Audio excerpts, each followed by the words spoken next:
Midnight on Earth podcast with your host, Jake Weaver. Engineered by Cedric Swan.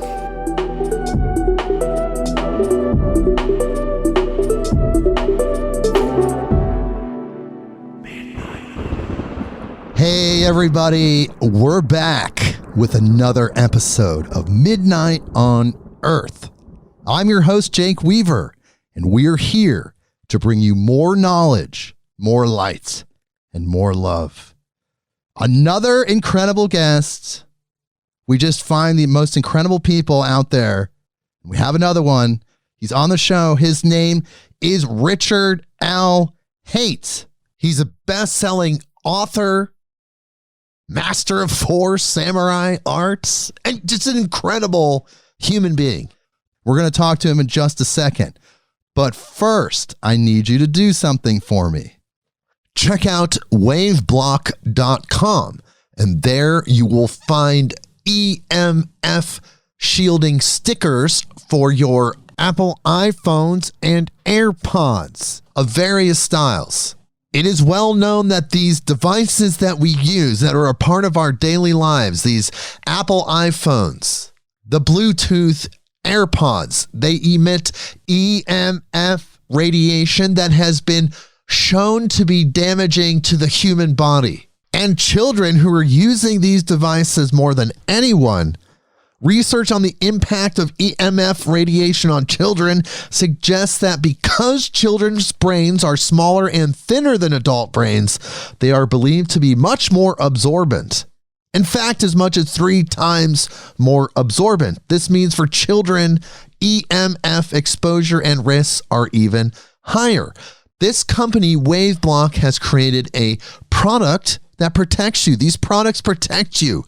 You need to make sure that the radiation that is emitted from these devices that has been shown across the board to cause damage in various ways, including DNA issues, the covalent bonds, we talk about that, the lymph nodes. The Bluetooth headphones are right by the lymph nodes. You put these stickers on, they contain materials which push the radiation away from your body, but it does not block the functionality of these devices. So you benefit from the shielding, the safety, and it doesn't debilitate the device at all. These devices are here. We're dealing with it. We'll evolve past it, but until then, you need to protect yourself. If you know someone that has Apple products, the various iPhone styles, tell them about this, waveblock.com. And the thing is, if you go to that website, you'll see the 5-star reviews. You will see the actual tests. You will see the reports that they post on the website detailing all of the research that they have done to show that these stickers, these adhesive stickers, repel radiation away from you. So we need to be safe, people. And we have a 20% off discount code. So if you go to waveblock.com, you get 20% off your order if you put in the code MIDNIGHT, MIDNIGHT. You put that code in, you get 20% off your order. No other podcast or anywhere where WaveBlock is advertising will give you 20% off. I believe in this because I have been talking about it personally for years. I think the Bluetooth headphones are terrible from a health standpoint. From a convenience standpoint, sure, they're great, but from a health standpoint, they are not helping us. So we need to protect ourselves. Go to waveblock.com, use the code MIDNIGHT to get 20% off. So again, that is waveblock.com, waveblock.com. And after that, go to bluecobracbd.com. That's bluecobracbd.com, and there you will find the highest quality CBD oil ever created on Earth. I'm not even joking, people. This oil is unlike anything you will find on the market, period, in relation to CBD products. And the reason that is because the extraction method used to extract the CBD from the hemp is a proprietary method called the HIT extraction method. It was developed by a man that I know very well. His name's Howard Haight, also known as Big H. And he developed something so magical and so special. I just personally can't.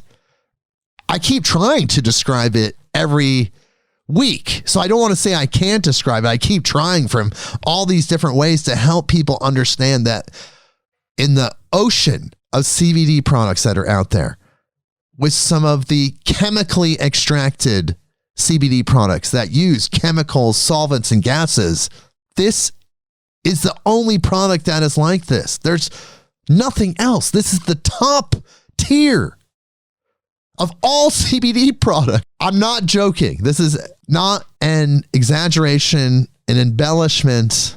Grab your thesaurus and tell me all the words. It's none of those things.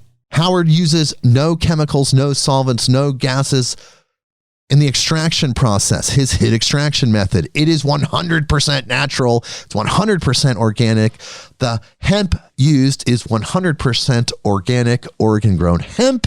And the R&D continues. He keeps getting better and better at developing these products. He has the King Cobra, which is the maximum strength, Little King Cobra, which is regular strength. And for animals, which is actually a huge hit right now, is Wild Thing. And you give that to your pets. It's CBD for pets. And because it's 100% natural in every possible way and organic, you can put it on your body. You can put it in your body. I always say every week that I put it in my shake. I do every single day. And it helps me be my best self. I will also remind you that if you contact Howard Haight directly via his website, Blue Cobra CBD, he will tell you that it cured his cancer.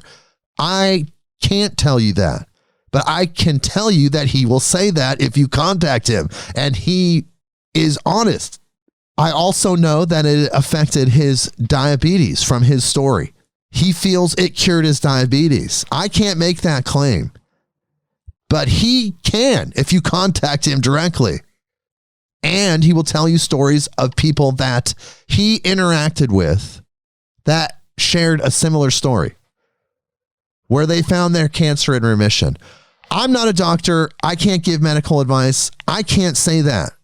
All I can do is relate and report what Howard is saying as a journalist. And that's what I'm doing. So if you contact him at bluecobracbd@gmail.com, he'll tell you all about it. And we do have a discount code that gets you free shipping in the continental 48 United States, which is MIDCBD. That's MIDCBD. And that gets you free shipping, like I said, on any order in the continental 48 United States. It can be shipped internationally and to other places, but check your country's laws before talking to Howard about this. And he's available, totally available at his website, which is, again, bluecobracbd.com. Everyone, go there, use the code, get a bottle, report to me, as many have.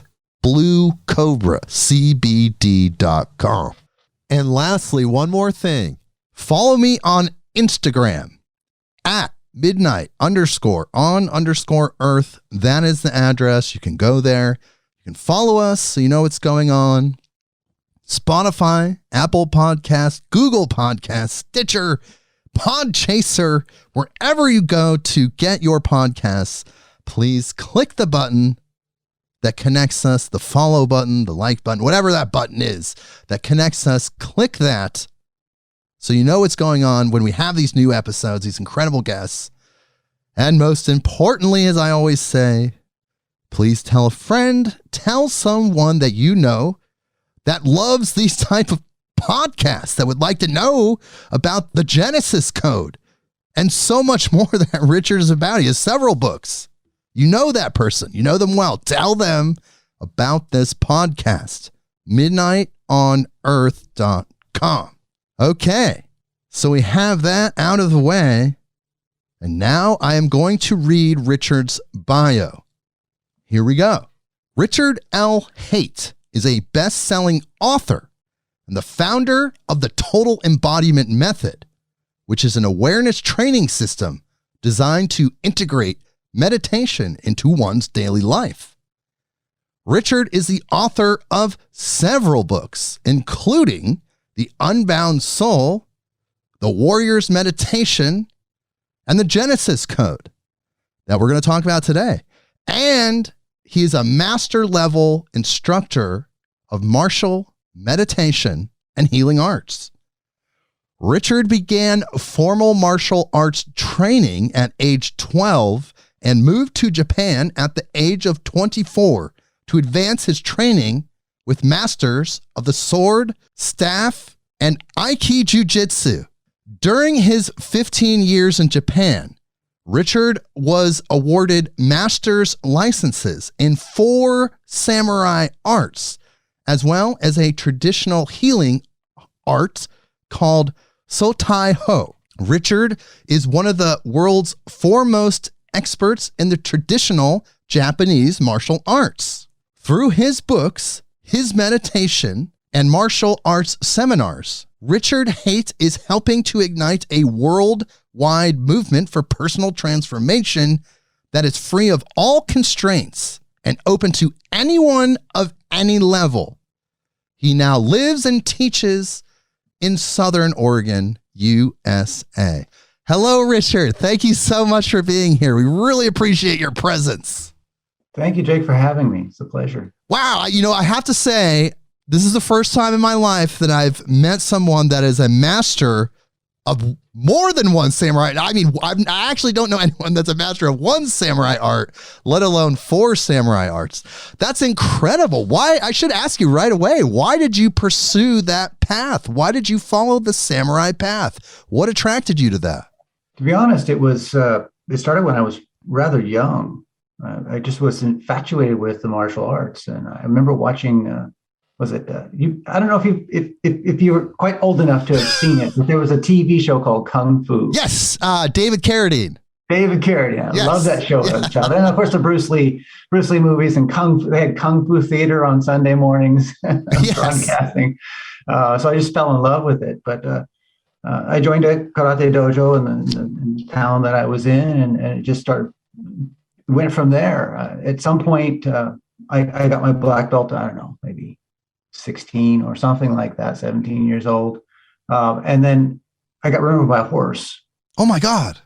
And it crushed my spine like an accordion. And so I really couldn't do the martial arts the same way I could before. I couldn't do the intensive training. And so I needed to find a way that wasn't so reliant upon speed and physical strength, because those weren't really options for me. About the time I was 21 or so, that's when the UFC opened up. I'm not sure if you're familiar with that mixed martial arts. Yeah, Mixed Martial Arts Ultimate Fighting Championship. Yes, that's right. And at the time, the champion was a gentleman named Royce Gracie. Yes, the famous Gracie family and incredible UFC champions in various fields. That's right. And I thought, I want to beat that man. I want to fight that man. Wow, that's quite the goal. So I was wanting to, there's a few things you need to know before you get anything. I would say so. So I started engaging in that training. I started training with a Olympic alternate from, I think it was the 1964 Olympics, named Frank Hankin, for wrestling for that purpose. And I was looking for a jiu-jitsu teacher and doing a lot of stand-up fighting and training and that sort of thing. But my body just kept breaking down as a result of the spinal injury. So I'd train intensively, get myself in really good condition, get things smoothed out and refined, and then it would go out. And then I'd be out of commission for a month and a half, 2 months, and you just can't make progress that way. And so at some point it was just really, really clear that I needed to find another way. And ultimately that led me to open up to possibilities that I would not have otherwise considered. I found a video. It was actually one of the people that I was training with had actually trained with this guy very briefly, and this person was actually the person that gave me this video was the training partner of Hoist Gracie during his first few experiences in the UFC. Okay. And so this person, I knew he knew what he was talking about. And he said, the video that he gave me says, for your case, you're not going to be able to do this other stuff, but this is one of the greatest martial artists I've ever met. You might watch this video. So I ended up watching the video, and what I saw was just absolutely astounding. He was just tossing people around like it was just like it's nothing. It was like magic, and it just seemed absurd. But when I watched him describe, he was interviewed in the video, what he was doing, I just couldn't detect it. It didn't feel like he was lying at all. So I said, I'm gonna get on a plane. At 24, I finally decided to take action. Right. Got on a plane, went to Japan, and just figured I was going to find this person. And ultimately, I did, and joined his dojo, and got tossed around a few times. And I was very skilled at the time, and no one was going to make a fool out of me. I was going to test them out, and he just flattened me. It was effortless, and and it was really astounding. And he was 72 at the time. Oh my God. 72 at the time. So wow. It was mind-boggling, right? And so I joined that night, and I continued training for I trained with him for about 5.5 years, and then moved to another instructor, a fellow named Kuroda Tetsuzan. So the first teacher was Okamoto Seigo, he's a very famous Japanese instructor. And another one was Kuroda Tetsuzan. He's a headmaster of a different samurai system. It's actually got 4 arts in it. Swordsmanship and that sort of thing. And I trained with him for about 1.5 years, and then moved to my final instructor. His name's Osaki Shizen, who teaches also 4 different samurai arts as a what's called Menkyo Kaiden. That's like a 10th degree black belt, having received the entire system. And then I trained with him until he passed away, and I continue, of course. Wow. Refining on my own.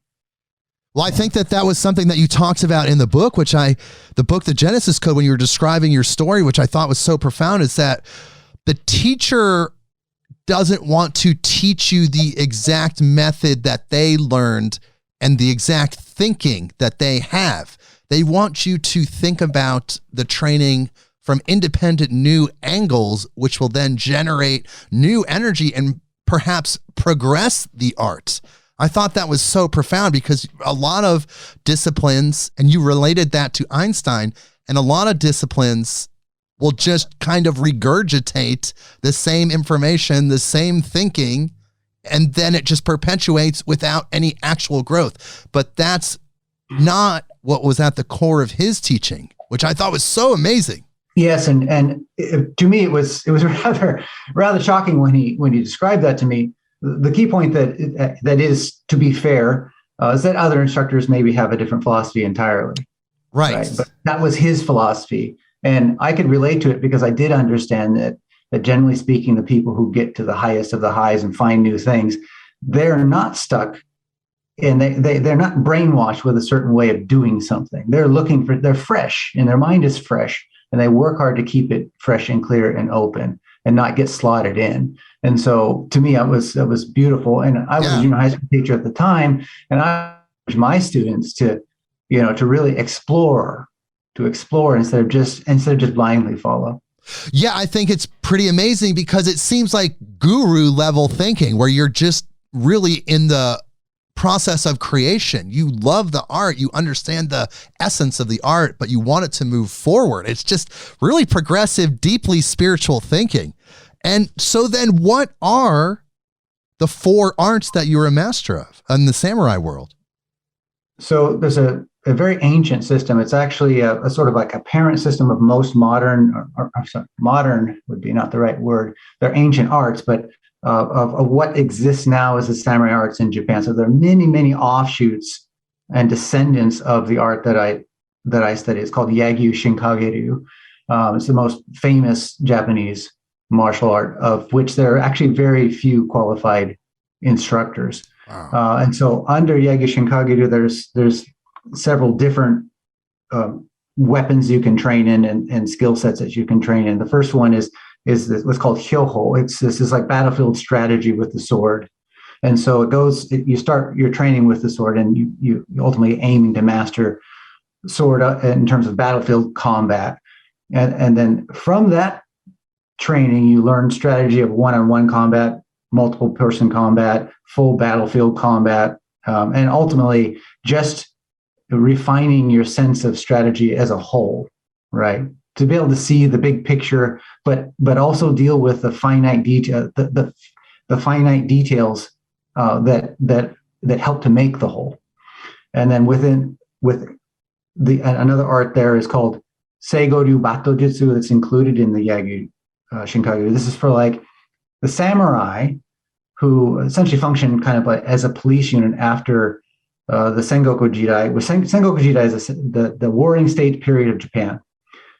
Japan came into a peaceful period that lasted for about 400 years. So the samurai, who used to be just a warring class, became a policing class basically. Okay. And they had to wear the sword. They weren't wearing armor, but they were wearing a sword at their side. The blade turned up instead of turned down.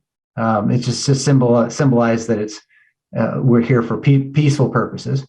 But it's this Seigo-ryu Batojutsu is great for being attacked from around a corner, surprised, or that sort of thing. So it's sort of it literally translates into quick drawing of the sword. Wow. So those then. So that's two. That's two. Okay. Yeah. And then there's Yagyu Shinkagyu Jojutsu, which is a short staff. So imagine you're walking in your civilian clothing and you don't have your sword with you, but you have a stick or a staff or a cane. So okay. It was originally developed from cane training. And maybe you're an old man or something like that, right? And so that's also one of the arts that I studied and received licenses in. And then the final one is Daitoryu Aiki Jujutsu, which is a kind of jujitsu. Interesting. So, and that took you from 24 to how long to master all that? Strangely, for marketing purposes, I have to use a master because I received the master's licenses. That's all correct, but I never think that you actually master anything. Right. I mean, it's continual. I'm training to this day. I look back on where I was, a year ago, a month ago, and I go, maybe I can refine that. Maybe that's old hat that's trying to move on, right? So it's constantly, it's like refreshing your browser. You want to refresh fairly often, and so that you can see things new and fresh and not get stuck in your previous approach, assuming that it is the ultimate way. Yeah, old paradigms, as they say. But would you say that it took 10 years to get the certifications? Oh, that's a good question. See, I got the certificate. I joined that particular instructor's dojo in 2005, if I recall. And I trained with him until he passed away, which would have been 2020. But I received the kaiden in 2012. So it took me 7 years with him to receive the full art in Daito Aikijutsu and Yagyu Shinkagyu Jojutsu. I received master's licenses and Seigo-ryu Batojutsu. The one that I didn't receive the full master's. There's several different levels of master's license.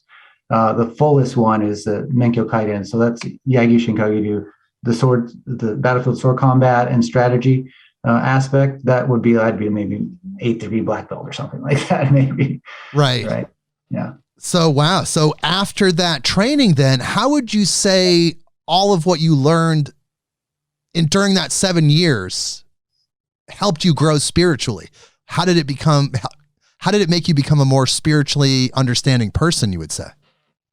Oh, I cannot describe how much it impacted me, because see, my teacher's approach was always that things had to actually function and be practical. Okay.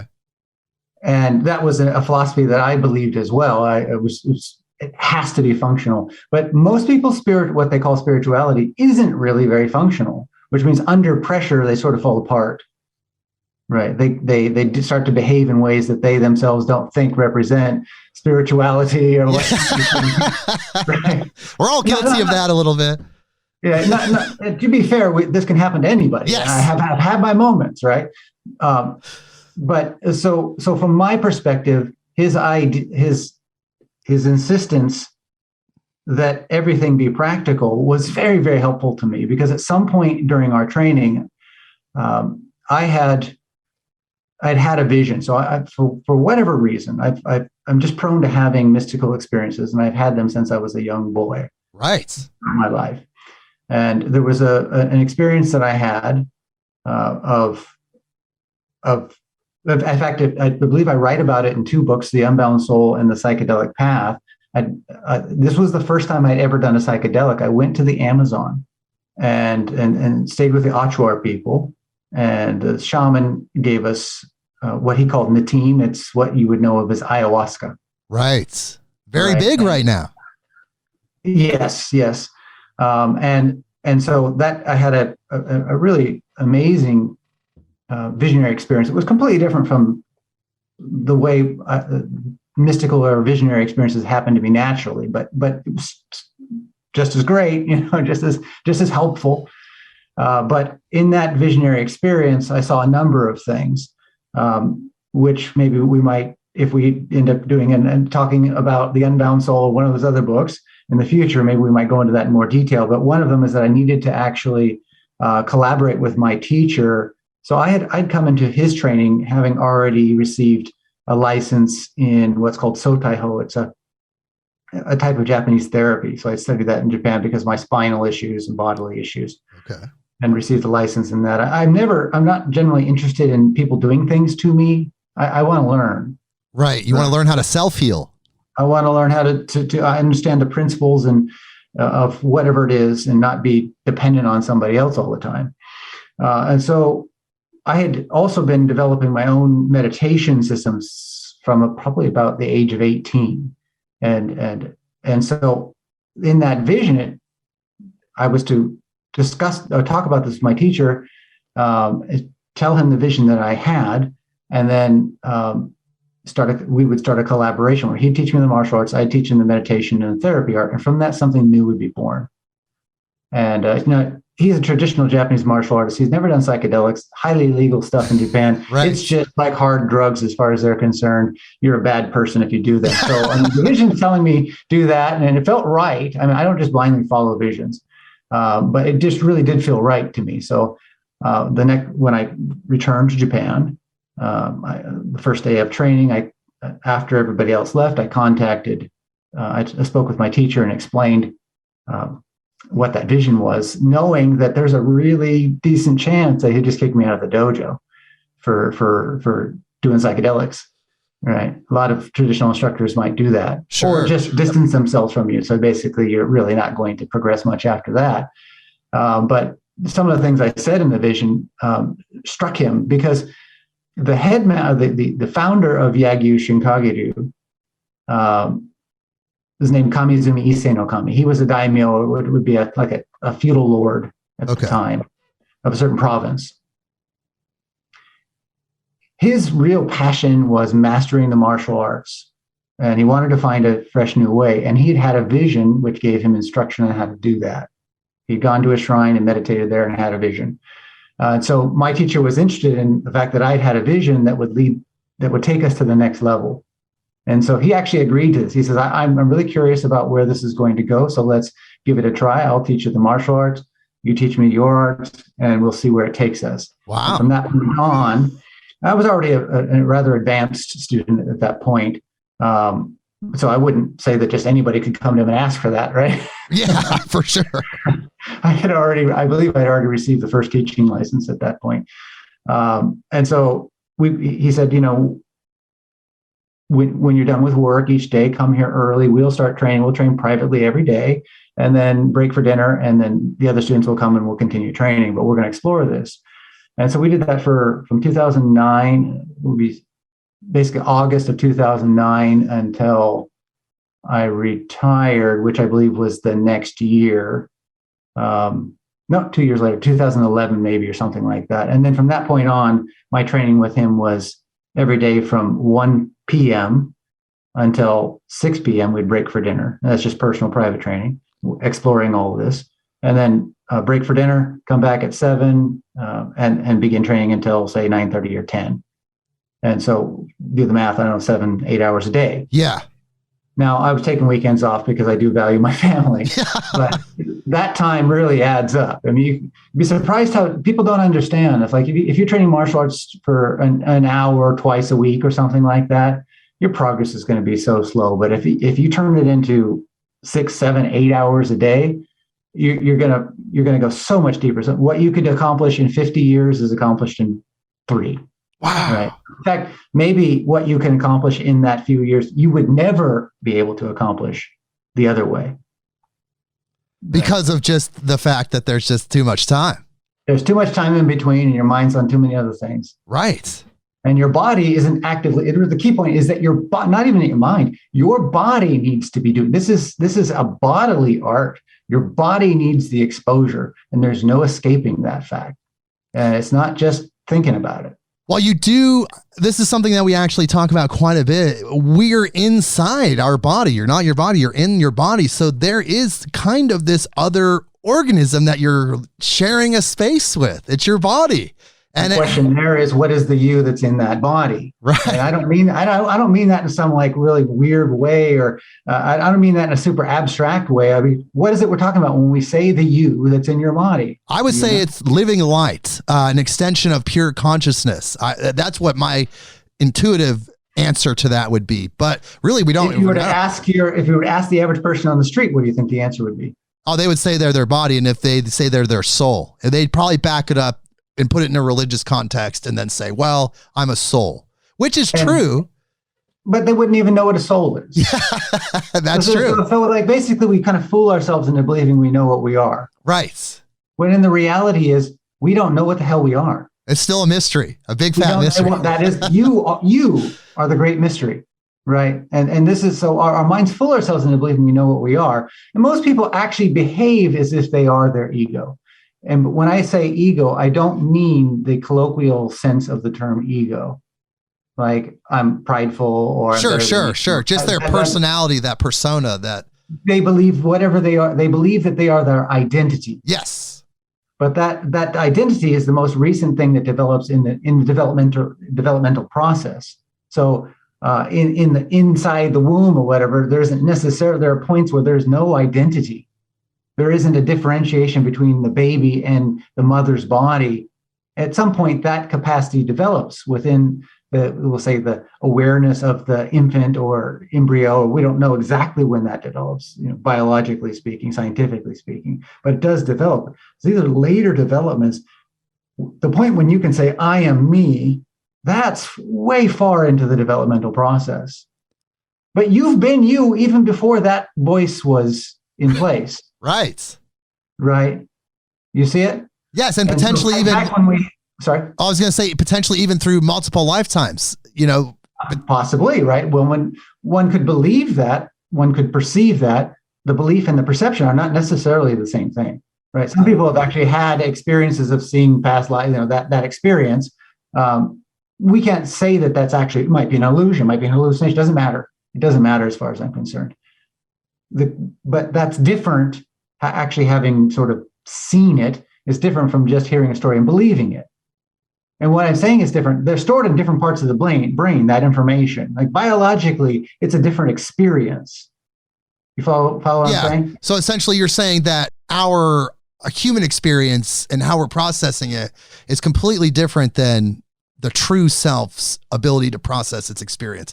We're putting it in compartments, we're labeling things, but it's completely different when you actually break it down and pull it back. Yeah, things we could almost say it. We can simplify by saying that it's as if things are perceived through different lenses. Yes. Right. And the benefits of these different lenses also differ, as well as the disadvantages. The pluses and minuses of each lens that you look through are different. But to go back to what we're describing as what people think of as you, when a person goes into a profoundly deep sense of a deep meditative state, for example, there's what's called the default mode network. It runs along the central line of the brain, along the hemispheric line, basically. You follow what I'm talking about? Yes. It's almost like the energy body, like chakras almost. No, I mean like there are biological places in the brain. So when you are in a highly meditative state, essentially shut down. Oh, okay. Yes, I have heard this before. And when those shut down, the sense that I am Richard with all of my life story, and including my quote unquote spiritual life story, how many different lives I've had, all that stuff quiets. You might actually perceive past lives during that time, but you're not personally identified with them. You're not egoically identified with them. So you're shutting all that off and you're going to what place? It shuts off on its own rather naturally. And then what happens is there starts to be this awareness that of allness, yes, of connectedness, of just total being. Same thing can happen.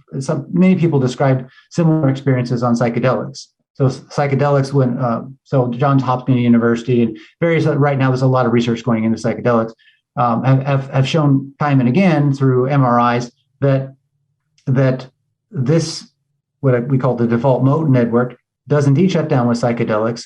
And this is what it is, the shutdown of those areas that allows for the mystical experiences.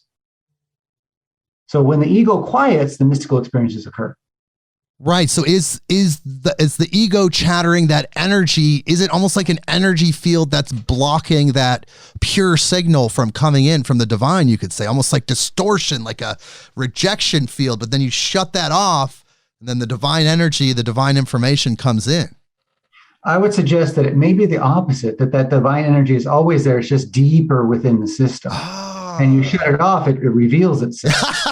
Now, That's amazing. The experience that people have, because they're later on when they come out of the experience, or even during the experience, there's some amount of chatter still going on from that default mode network, the ego itself, right? Yeah. It's still interpreting things, and it will interpret things oftentimes based on how it's been told to interpret things. Like, spirituality comes from above or from outside or whatever. So the experience gets sort of distorted as a result of a pre-established belief. Right. That filter, right, you would say. It filters things a bit. It doesn't completely change the experience, but it sort of distorts and turns things around. From my perspective, what I'm describing is that universal connectivity is the default mode. That is, if you were to look at a fraction, you have a numerator and a denominator. That's the denominator. Right. Right. So the default mode is pure consciousness, pure love, that pure all state. That's the real, most natural state of humanity.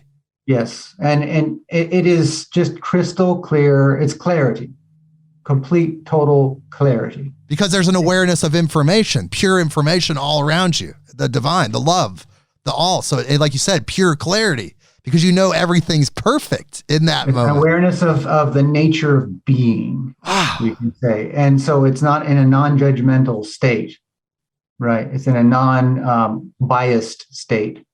And it's incredibly moving and beautiful. And many people who've experienced this will describe it as the most important experience of their life. And that includes their child, the birth of their child or their marriage or whatever else, right? Many people would, if they had a choice between having that experience, if they thought that once they've had it, if they thought they had to die to re-get it, they would actually rather die. I mean, right. It's that. In fact, I believe I talk about that in the Genesis Code.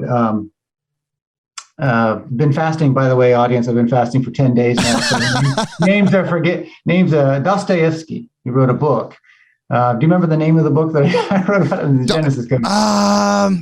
It slips my mind right now. Sorry, slipping my mind as well. Character, Lord Mishkin, I think is the name, who has seizures. Now, this is actually true. Oh, yes. He has the ecstatic seizures. And when he's having the seizures, he goes into the super bliss oneness state. And he was actually happy to have those seizures. Yes, I do remember that now. Yes. And Dostoevsky describes that one would happily give up their life to remain in this experience. And I could fully relate to that. Now I understand it's not necessary to give up your life to have that experience. In fact, we can have that experience anytime. But that takes, some dedication and a very accurate process of an accurate process that allows for a quieting, or even more accurately, an opening of the ego. Right. And like you said, these are some of the things that you talk about in your book, The Genesis Code, which is an incredible book, by the way. It's your most recent book.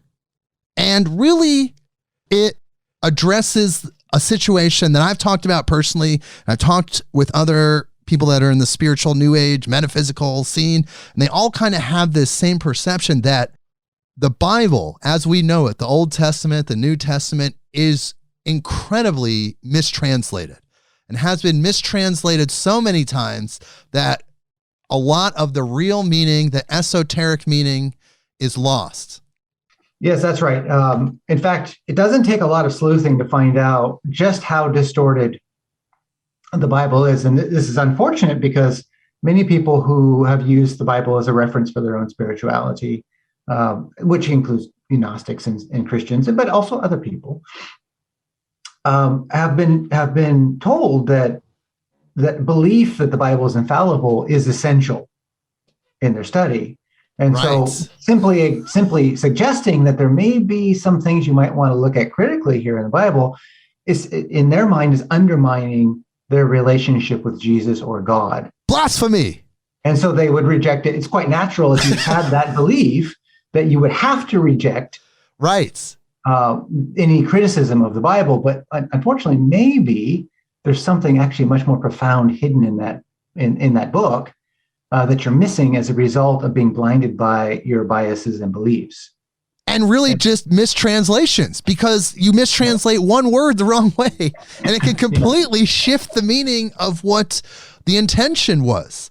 And so oftentimes to the opposite meaning. Yeah, or just really just grossly distorted, like not even close to the original intention. But that's you right.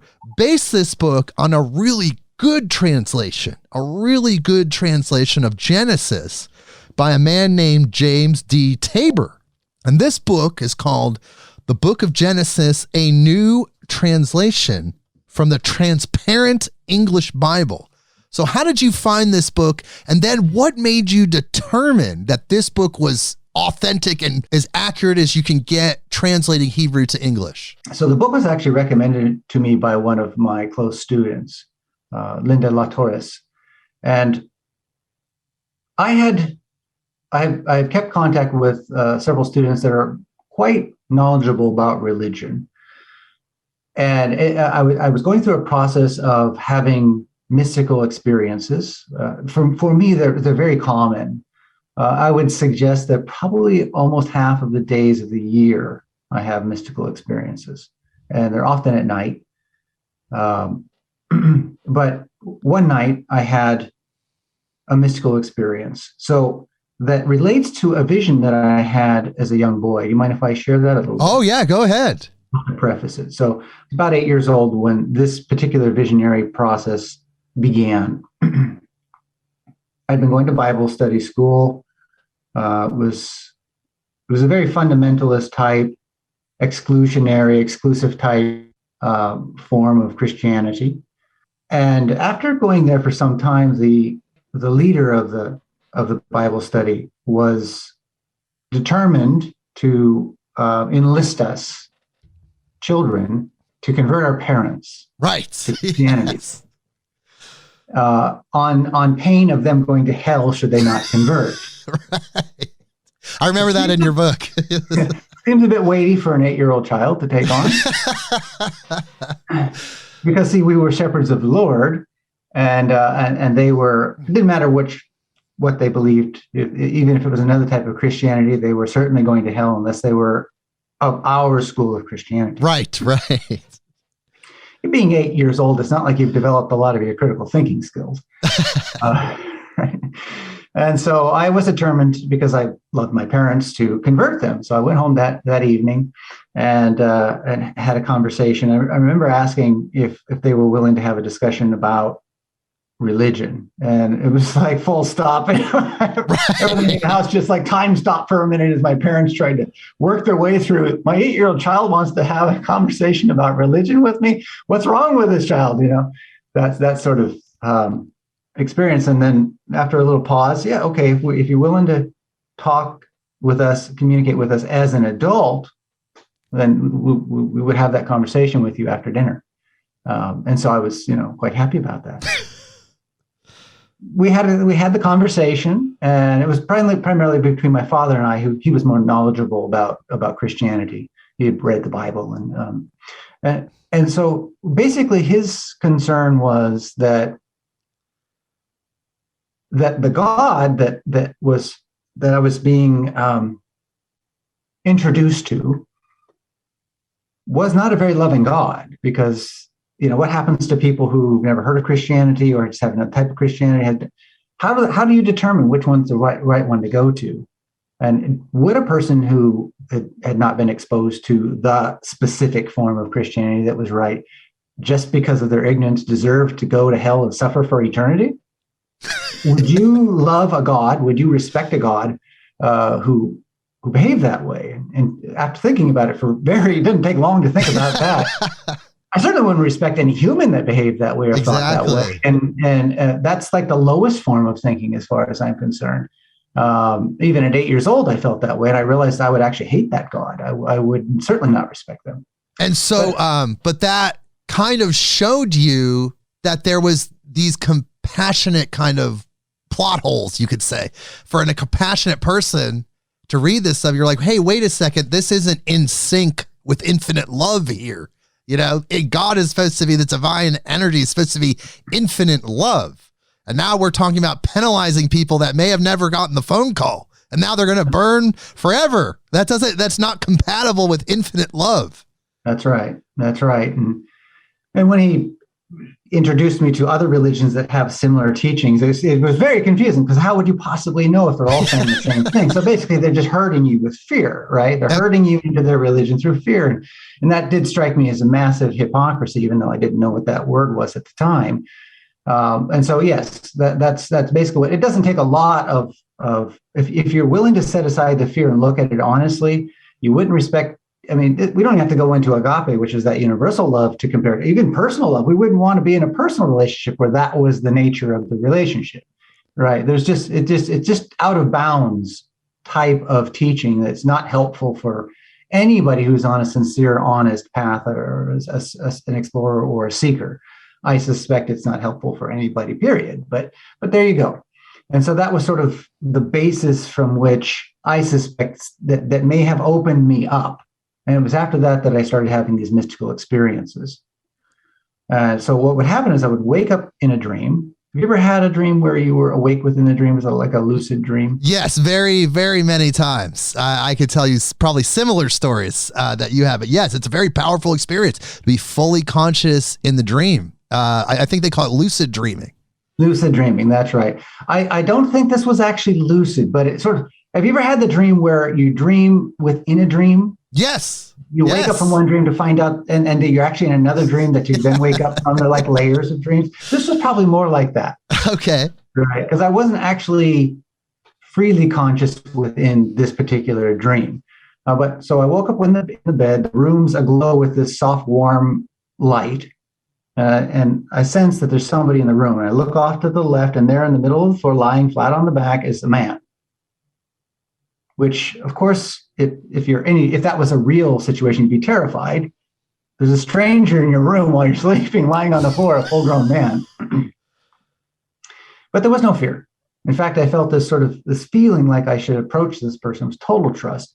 I got up out of bed and approached them and looked down into their eyes. And as soon as we made eye contact, it was this feeling like this was Jesus Christ. Like I just had this in my bones. This was Jesus Christ. Now, whether it's actually Jesus Christ or not at this point, it's irrelevant to me. But that was, I'm just describing what the experience was in the experience. And there was this profound mix of love and maybe compassion and sorrow. And it was just like it reached to the depth of his soul. And what this sorrow was a key point. I mean, I could clearly see that was a question in my mind. What's going on here? And he looks up at me and he says, "Help me." Whoa. And so being an 8-year-old child, the most natural conclusion I would come to is he wants me to help him stand up. Right. Yeah, because he was on the ground. He's on the ground.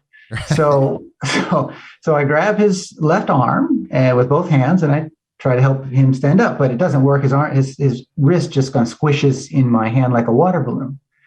And then it occurs to me to look at his entire body. It was kind of sagging. And I realized he had no bones. Right. Yes, I remember this from the book. This is an incredible story. Right. So then I look back in his eyes and he repeats, help me again. And at that moment, I'm out of the dream. I wake up. And it was just such a soul-wrenching experience, because the way he said help me, it was like a pleading. It was a pleading. It was deep, deep, deep from the soul. Deep from the soul. So it felt something so important, but I had no idea how to help him, and I couldn't get back into the dream. I mean, I remember trying to get back in the dream, it just wouldn't happen. Now, this dream would repeat itself every, couple of weeks or something like that, every so often, over a period of maybe 6 months to a year. It's hard to remember, but it happened multiple times. Exactly, moment by moment, each time the same dream. Never a variation, not for a second. Every time I woke up at exactly the same moment, and usually in tears. I didn't know. And so I'd go to school, and this was on my mind constantly. What does he want? What does he want from me? I wasn't able to pay attention in school. I never shared this with any friends or family or any. It was something I couldn't talk about with anybody. I didn't think anybody would understand, but I also didn't think it didn't feel appropriate to share at that point for whatever reason. I couldn't even explain it at that time. Well, you were also young as well. I mean, it was a pretty profound dream, and you probably just didn't want to make waves. You're a kid, Yeah, certainly. Yeah. Don't want to be teased about some stupid dream. There's that too, right? And there were so that's what happened in the final dream. At that last moment, so I'd been like praying, for lack of a better term, throughout this process that I could just stay in the dream a bit longer. And finally, one time, at the moment where I got kicked out, this surge of energy came through my body and it anchored me in the dream. And then I could ask him, how can I help you? And he says, find my bones, for they are the core of my teaching. Wow. Please find my true teachings and bring it back to the world. My teachings have been corrupted over the generations. Very little of what I actually conveyed remains. Please find the bones of my teachings and bring them back to the world. Will you do this? I'm kind of paraphrasing because I don't remember the exact words. I wrote them down, and the most accurate would be whatever I wrote in the Genesis Code and the Unbound Soul. But my entire body was just alight with this feeling of rightness, like that was my path for reasons I didn't even know. And I just, yes, I'll do this. And that began my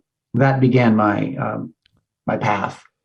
Yes, and you did point out in your book how you tried to help Jesus up, and his arms were flexible, like he had no bones. They were. It was like a balloon. It was like one of those adjustable clown balloons that you could just like smush and is malleable, because in that dream he wanted you to reawaken humanity to this lost knowledge.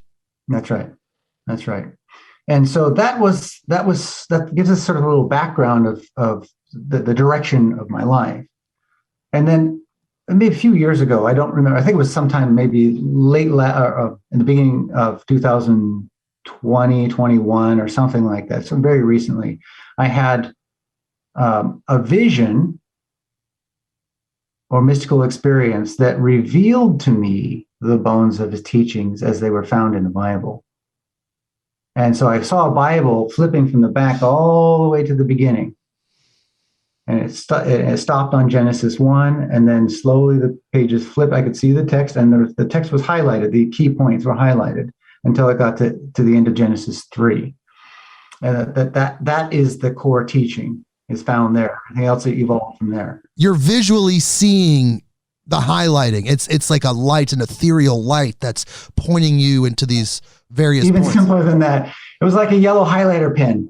Yes, but it wasn't like there naturally. I mean, it was coming from the spirit world. It was just in my consciousness. Yes. It was just as real as me talking to you now. Like there's the book. I'm seeing the page and I'm reading the text. And as I'm seeing the highlights, I can clearly understand what it means and how it all fits together. So once that was over, I went to my office, which is where you're speaking to me now, and grabbed one of my Bibles and opened it up to that page. And there was the text.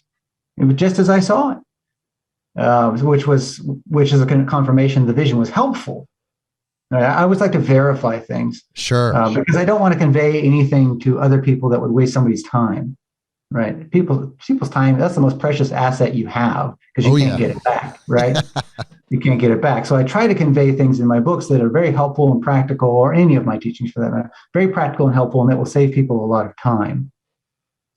But there it was. And so the next question was, I could see, of course, there's issues with translation. And so from that point, I wanted to find the most most reflective translation of the ancient Hebrew that there is available. And so I spent almost a year just looking for translation. One of my students ended up sending me one, and it's the Tabor translation. The title is The Book of Genesis, for anybody's interested. It's absolutely beautiful. It gets the poetry and the cultural and perspectual feeling of Hebrew in it. And no translation, of course, is perfect, but it's just amazing. Breath of fresh air. The excerpts that are in your book, the Genesis Code, you actually include portions of it. It's mind-blowing. It's absolutely mind-blowing. It's mind-blowing. Yes, indeed. In fact, I reached out to Dr. Tabor and asked him if I could include text from his book. I needed all of 1 through 3, Genesis 1 through 3 from my book. And he graciously reached out to me and said, here you are. And just what a nice guy. Yeah, what a great, I think he's sincere in his search, and he's just trying to get good information out there. And so that's what happened. And that's where the book started. Now, I actually started writing a little bit on the Genesis Code and researching it back in 2015 when I was writing The Unbound Soul. Once I finished, The Unbound Soul goes into, in fact, I believe it is a chapter titled The Bones of Christ. It's the last chapter. And so that led me into, okay, now specifically in the Bible, once I finished that book, where are these bones in the Bible? And I didn't know at that point. So in the vision that I had as a child, what was clear to me was I would have to find this on my own through my own life. I couldn't defer to anybody. I couldn't go to some teacher. I couldn't just read this in a book. I had to find this through my own life experience. And once I did, the teachings that are the bones of Christ, the essential teachings that are still in the Bible, will be obvious to me, that they will start to stand out. And that's what that vision represented. And so that was how that book developed. Well, I thought it was interesting. There's so much history in this new translation, the history of the various Jewish tribes that came together, 2 cultures coming together and merging their creation story. There's so many clues hidden within that new translation that James Tabor did that really just expand the whole experience. Because even if you've studied Gnosticism, even if you've studied the earliest translations of Genesis, this translation specifically opens up a lot of new areas of thinking. It's really amazing. And one thing I wanted to touch on is that in that translation, humans are described as soil creature. That's right. That's what Adam means, soil creature. Eve means breath of life. So we've got soil and wind, essentially. And which is really amazing because in the Islamic kind of Abrahamic creation story, the fallen angels rebelled because they didn't want to worship humans, which they perceived as animated mud, is what they said, animated mud. And this translation agrees with that. It's saying, yes, these are soil creatures because, like you said in your book, everything within the human body can be found on the earth. Every element, every mineral found on the human body is somewhere on the earth. There's nothing exclusive to the human body. That's right. There's nothing physical within the human body that we can find that is not earth. Right. And nothing on the earth that we can find that is not of the solar system, our sun, nothing of our solar system, which is not of the galaxy, nothing of the galaxy, which is not of the universe. We're a reflection of the totality. And it's mud. And that's okay. Yeah. And that's okay. So the pride of human beings, the ego would like to think we're somehow special, right? That we're somehow special and above everything else. That's the Lucifer voice. That's the satanic voice within each individual. So right. Right. And that's what distorts our perception of reality. And most of our perceptions of reality are distorted. And that's what blocks us from being in an actual experiential or totally embodied in our spirituality, is the fact that we don't perceive directly. No, and I'd say through filters. And I would say that a lot of people's mental health issues, their emotional disharmonies, can all be traced back to this understanding that they think they are their body. They are the soil creature. And once the soil creature's gone, then they're dead, or they don't know where they're going because they're so vested in being the physical embodiment of themselves versus realizing they're just kind of driving a car. You're in this vehicle to experience this third dimension. You're not the vehicle. Nobody's the car. Like if I saw you driving down the road, I don't know what kind of car you own, maybe perhaps a Toyota. I wouldn't say, hey, Toyota. Hey, Toyota. I would say, hey, Richard. I might be able to offer you a fresh perspective on this one. Okay. So the idea that you're describing here, and I believe that this is first of all, most people actually don't think that they're a body. I mean, if you ask them, they may say that, but if you actually if you become aware of energy, what you find is most people's energy is up in their head. Okay. They are unrooted from their body. They think that they're somewhere up here in their head. Like there's this little throne right here where that's where they are.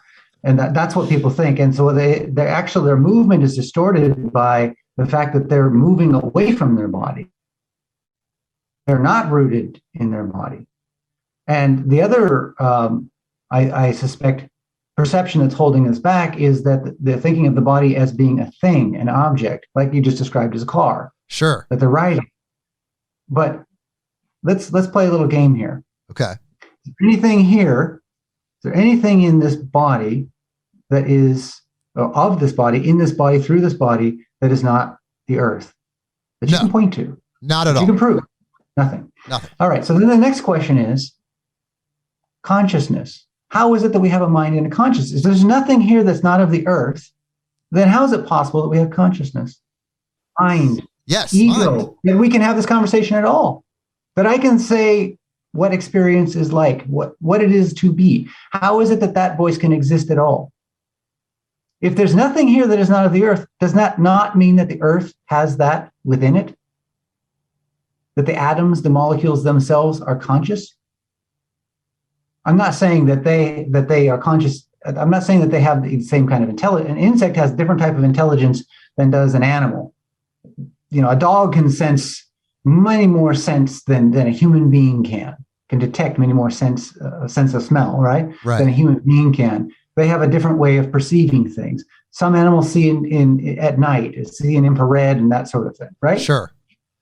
And have a different way of processing information. So there's many different types of intelligence. So the first essential thing is to differentiate intelligence from consciousness. Consciousness is the perception of being. It is simply perception itself. From my perspective, the entire universe is conscious. Yes. Which means all the atoms and molecules in your body are conscious.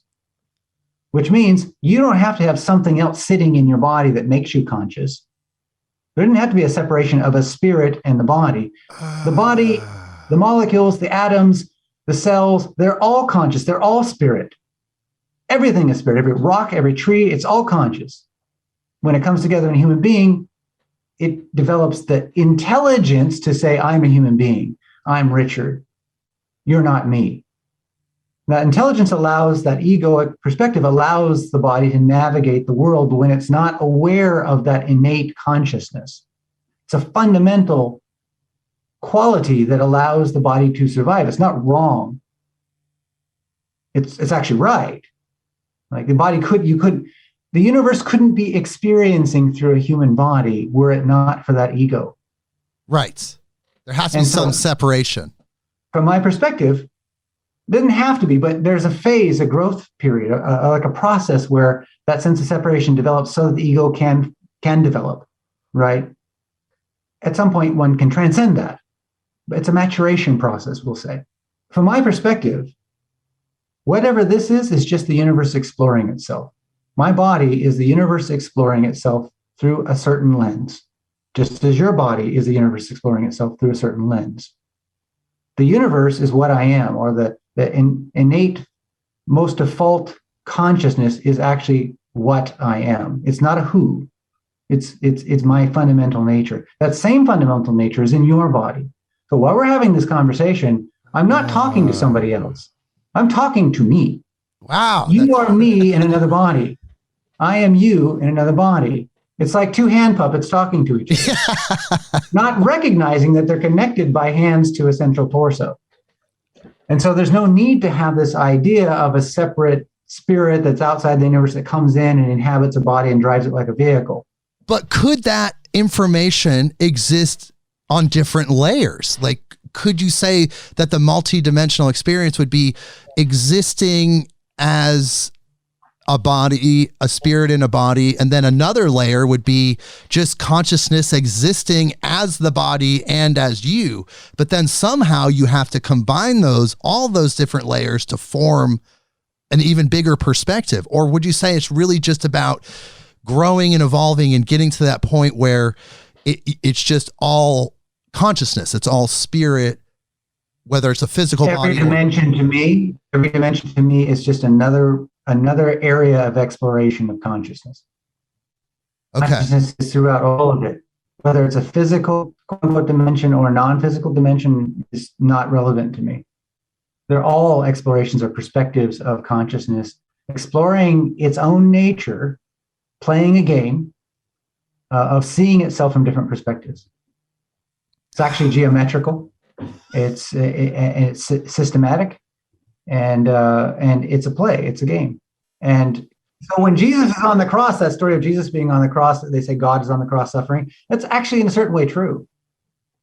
Whether it's a true story or not, at a meta level, at an archetypical level, it is a person and God on the cross simultaneously, just as you are on the cross. That's your life has suffering in it. It's not God has done something to you.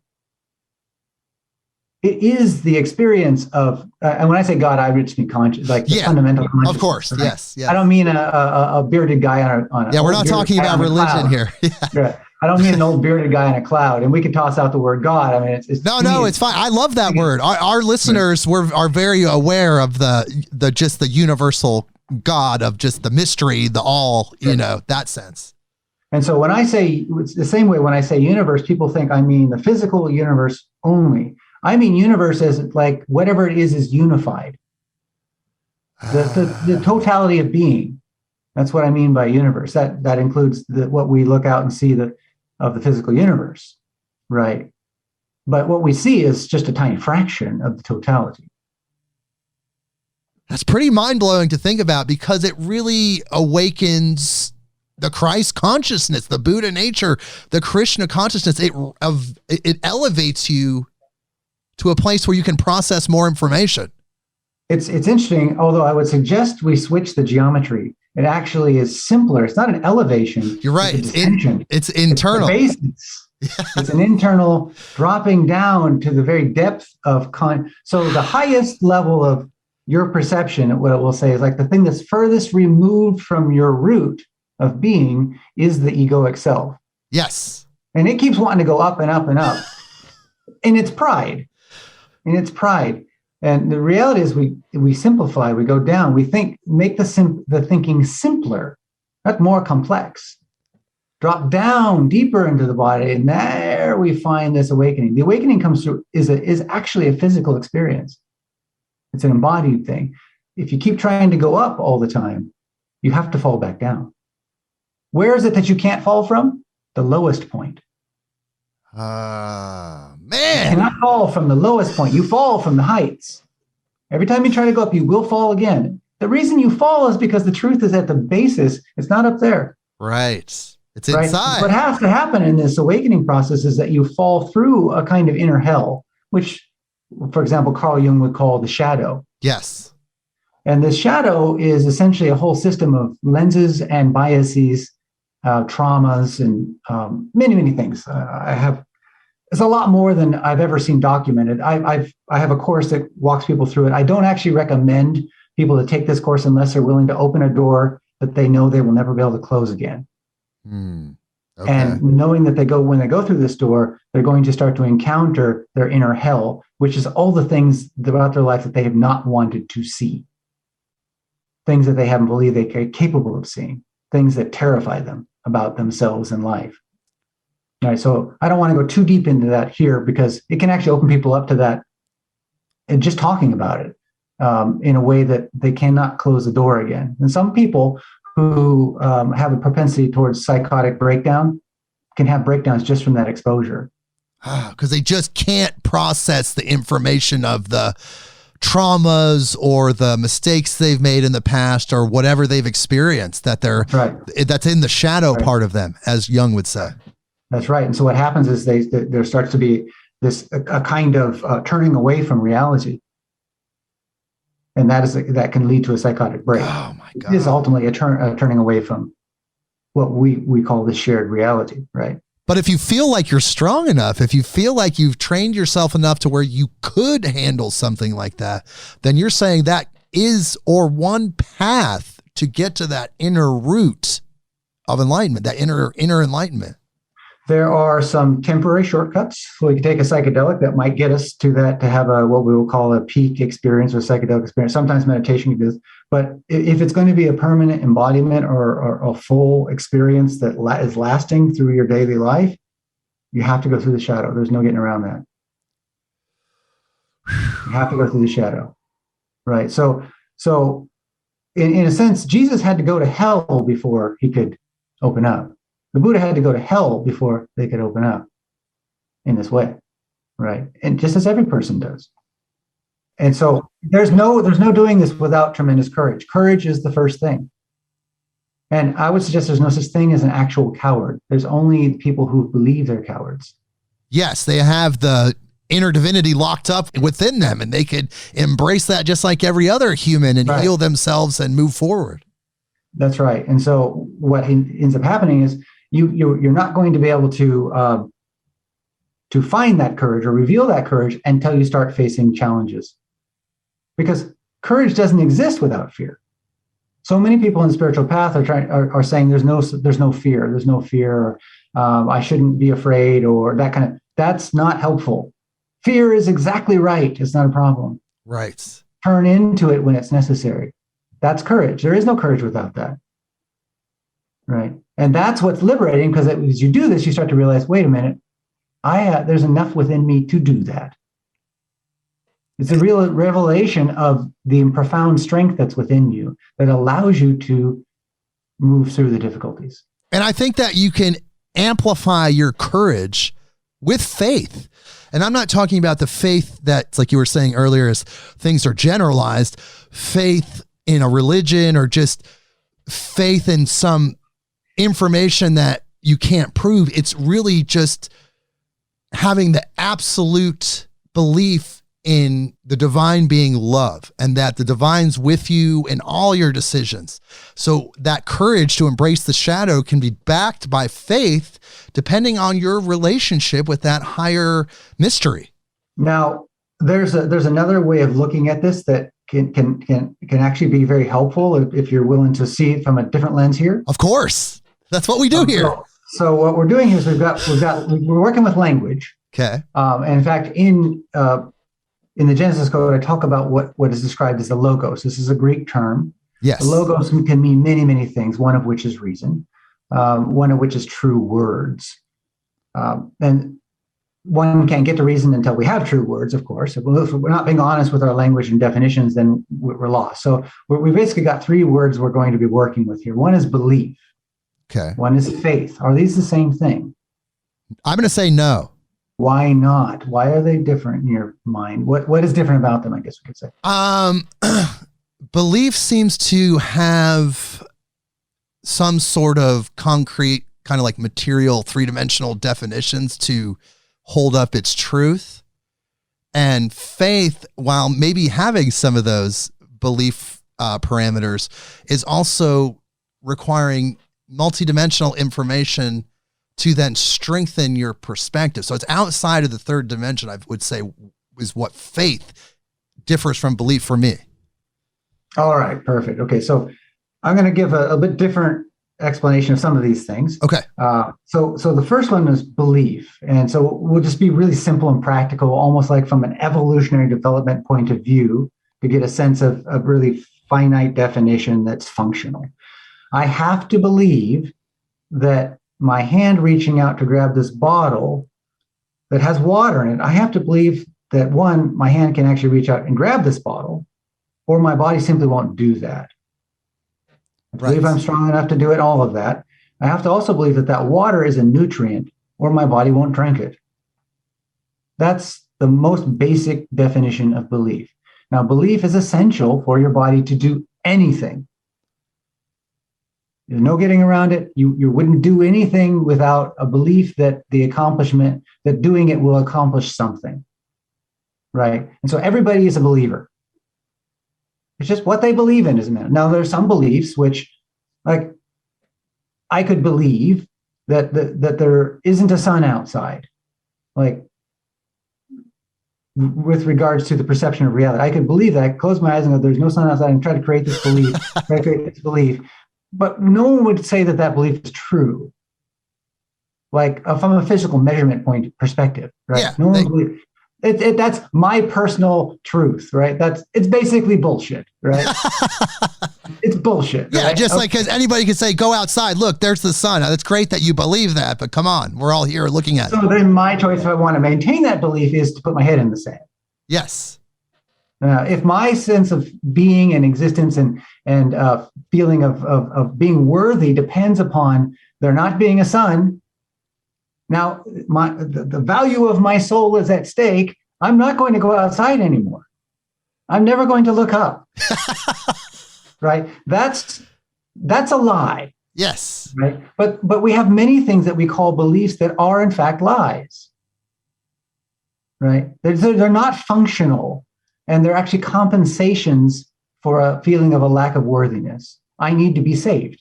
There's something wrong with me fundamentally, and I need to be saved.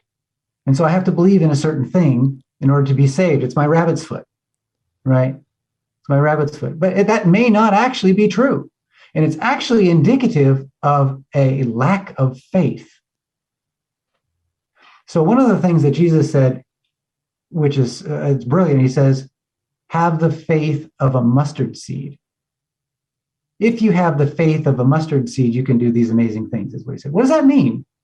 Oh, man. I just had an inspiration.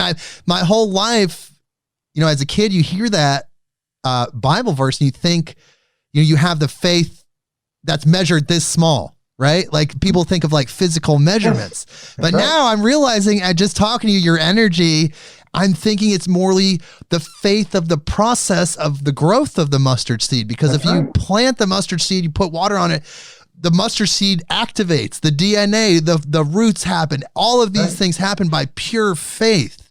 Wow. You got it. It's a revelation of the nature of being. And it's a faith in the natural process. There's nothing to do with the size. Nothing to do with the size. I really just got that right now. Nothing to do with belief. The mustard seed isn't thinking, I believe I will grow. I believe I'll flower. It doesn't do that. That's not what it does, just as a baby doesn't do that. You've developed without any belief that you're going to develop. When you cut your hand, does it heal because you believe it'll heal? You can cut your hand and not even know it was cut, and it still will heal. Your body knows. You don't have to believe it. I'm not saying that belief has no function. I'm just saying that faith and belief are not the same thing. Yes. But people have misunderstood the meaning of faith this entire time. For thousands of years, I've never seen anybody discuss faith in the way we are talking about it right now. Another word for that faith is trust.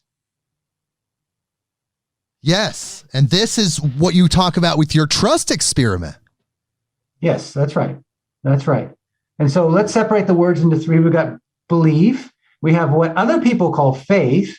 And then what I call faith is trust. But it's all caps trust. It's a faith in being itself without an outcome in mind. That mustard seed isn't thinking I'm going to be a big plant. It doesn't have to think that. Its very nature will tend it toward that. That's the flow of its being. It's totally natural. Just as the flow of your being was to develop into an adult. The fact that we have so many blocking beliefs interferes with that development.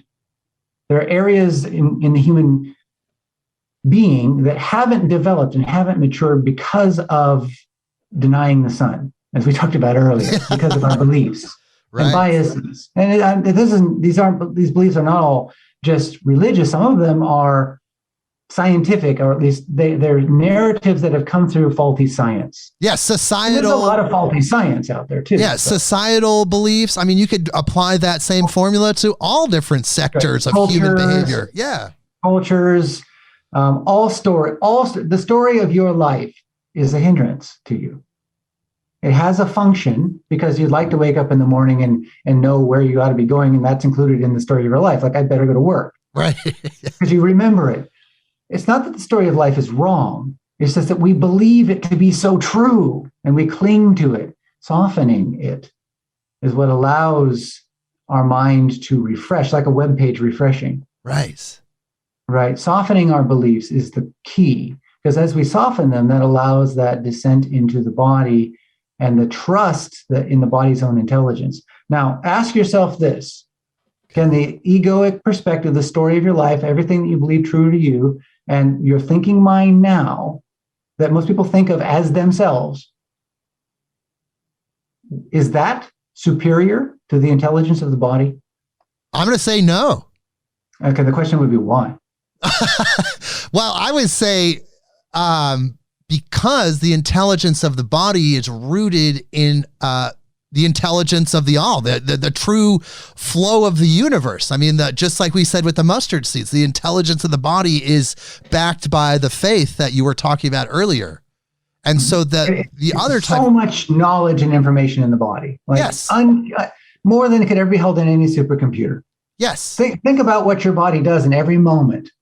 I mean, the fact that you're breathing, you don't have to think about your breathing. You don't have to think about how to run your heart. You don't have to think about the digestive process. It all just happens. Your blood flowing, the pressure, it's all happening. It's regulating constantly the amount of water to salt that goes into the cells. And it's like all the little things that are happening in your cell to metabolize. If you were to give that job to the thing that's thinking and say, okay, you got to run this entire body right now. You got 10 minutes, run the body. You'd be dead. Right. It's just so much information. It's quantum. Couldn't handle it. And so it's important to understand that the king here, if we were to use religious terms, if you were to compare the thinking egoic mind and then the total body, the master is the body. The thinking mind is a servant. The challenge is that the thinking mind thinks it's the master. And that's why meditation is so hard. And that's why spirituality is always such a challenge. Do you believe it's possible, though, to bring that mind into at least balance or some situation to where it's not prone to the instinctual needs of the body? Okay, so I'm not sure I understand that question. Well, okay, so the body has needs. Like, let's say your body has addictions, or like, you have drug addictions or something. Okay, so we're got to be careful with our words, because we're saying addictions are needs. Well, no, I'm sorry, you're right. But we're going to be careful with our words if we're going to make any progress here. But so essentially, like, think of the body like, as an autonomous organism that has maybe you've fed it cake, you fed it chocolate cake, and the chocolate cake isn't very healthy, but you've put that in your body and your body loves it. And then you see that chocolate cake again and your body wants that reaction. And then can you develop your thinking mind enough to where it's in balance, to where you can say, okay, body, that's not going to help me. It's not going to help you. It's not going to help our collective experience. Can we avoid that and then, move forward? All right. Now thank you. That's a very helpful question. So first, I would suggest that it's actually not your body that's craving the sugar or the heroin or whatever. In the case of the body, it's probably your gut bacteria that's driving the urge. Yes. And so basically what's happening is your mind, so you're sitting there and you're munching on your salty potato chips or eating your chocolate nuggets or whatever you call them. unconsciously while you're talking with someone or working or, that sort of thing, or you feel like this urge to go up in the kitchen and do that and get those things and start munching on them. That's an unconscious process that you believe you are choosing, but actually something else is driving your vehicle to do that. Right. That's not even, you would not call human. It's bacteria. So it's not even the body. It's something within the body. Something within the body. Now, the interesting thing about the body is only about half of the content of the body could be described as human cells. Maybe even less than that. I think recently they revised it. It's like 1/10 of the content of the body. Most of it is bacteria. Really? Yeah. Oh my God. We're an ecosystem. All of it is intelligent. And all of those things are affecting what you think of as your conscious mind. Right. The thoughts that you have are not all coming from the body. They're coming from the ecosystem. Oh my God. This is scientifically factual.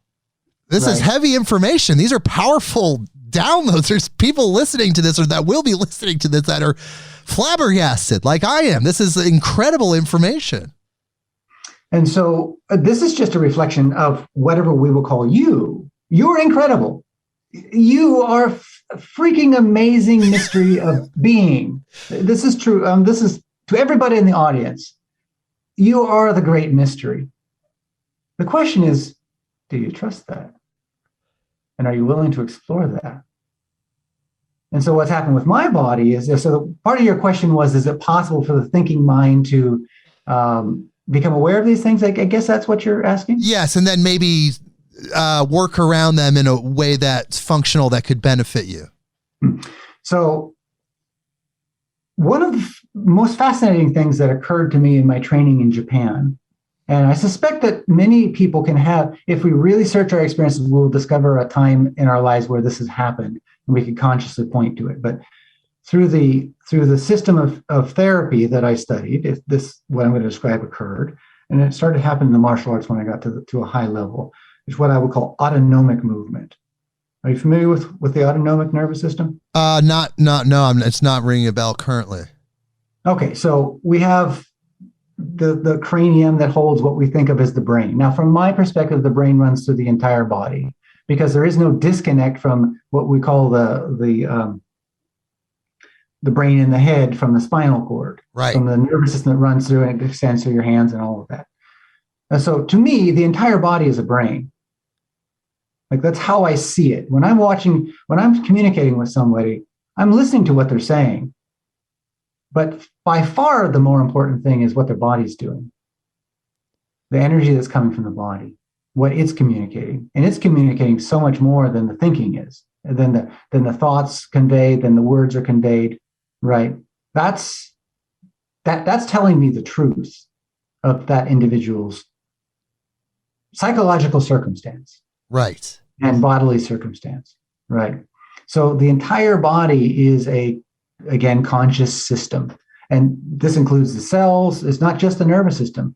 Myofascia is a communication system that runs from just under the skin throughout the entire body to the bones, to the organs, through the muscles, right? All this. But there's an autonomic nervous system. This controls your digestion. It controls breathing. This is it's an automatic nervous system that controls healing and all of that stuff in the body. Okay. So you have the central nervous system, which is somatic. That's what you think. You think and you move your hand. I want to get this, so you reach out and grab it. It's intentional. The other one is happening automatically. What I realized is that my body will defend itself automatically, intelligently, not just out of habit. That my hand will move to this person's certain part of their body to work therapy without me having to think about it at all. My body will move on its own to solve problems, to go through challenges.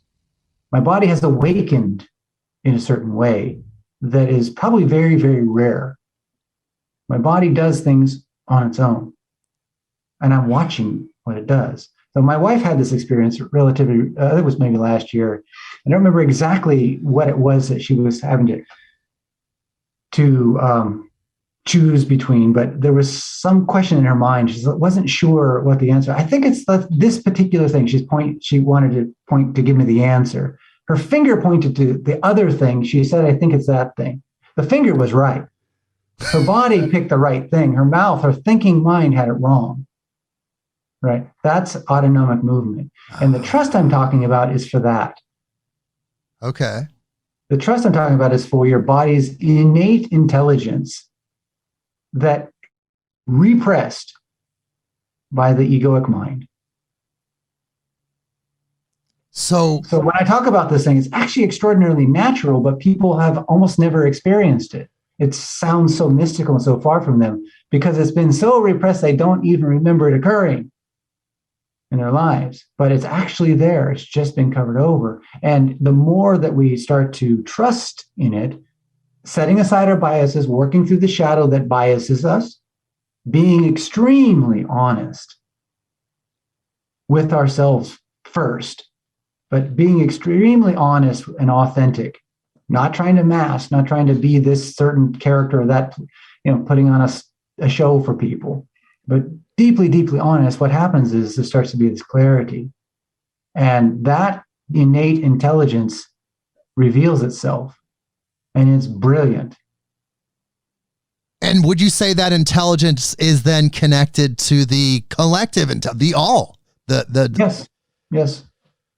I will say this, that's my perception. That's what I see. That's what I experience. Whether that's factually true or not, I don't think there's any scientific way to measure it. So I don't like to say it's true. That sounds really arrogant to me, because it would be arrogant. I'm just saying from my perspective, that's what I'm perceiving. Right. So my job is just to share as honestly as possible what I'm perceiving to the extent that it can be helpful to other people.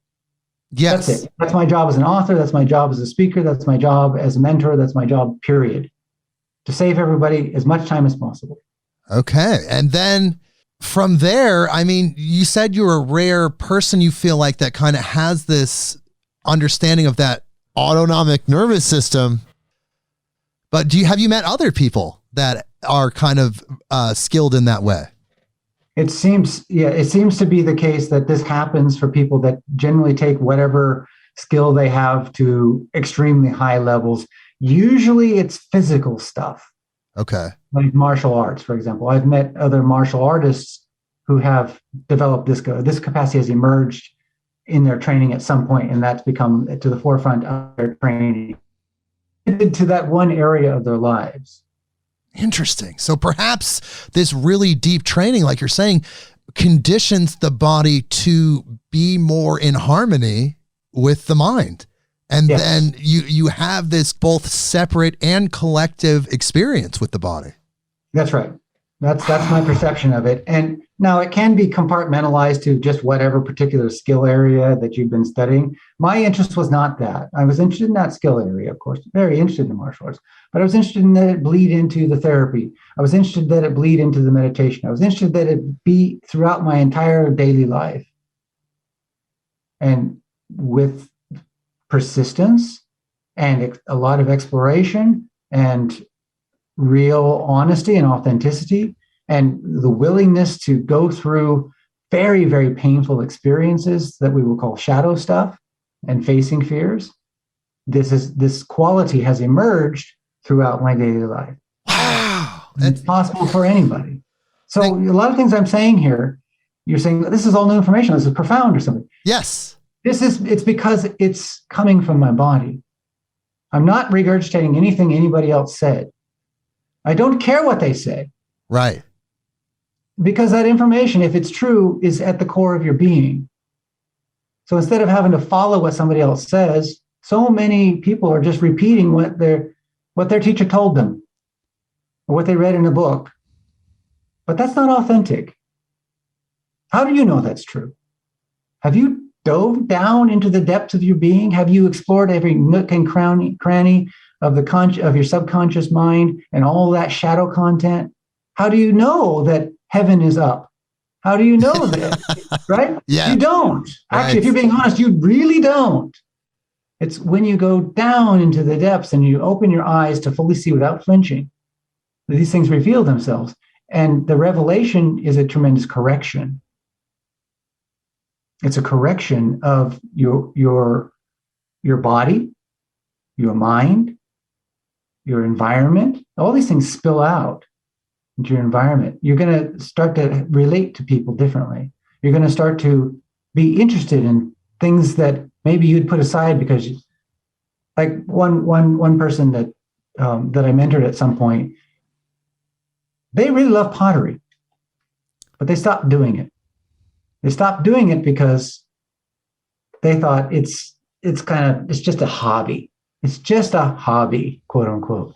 I need to make money. This isn't productive for society. It was like all this ideology was blocking them from the thing that their body maybe was using as a means of developing communion, of making that connection between mind and consciousness, that touching of the earth, the pottery, and feeling. It's the feeling of the physical, kinetic feeling. Touch is so vital to this process. And that was blocking her. That was blocking. So I said, part of her problem is she didn't have passion for life. She was like nothing she really was passionate about. Actually, there was, but she'd been denying it. So right. You might want to do pottery and forget this idea that it's not economically reasonable or it's just a silly hobby or something. Totally embrace it without judging it. And you will find that one thing will start to transform your life. And within weeks, she was like, I feel so much better. Like I'm on fire, right? I mean, if you pay attention to your body, really pay attention to your body, and you start to notice how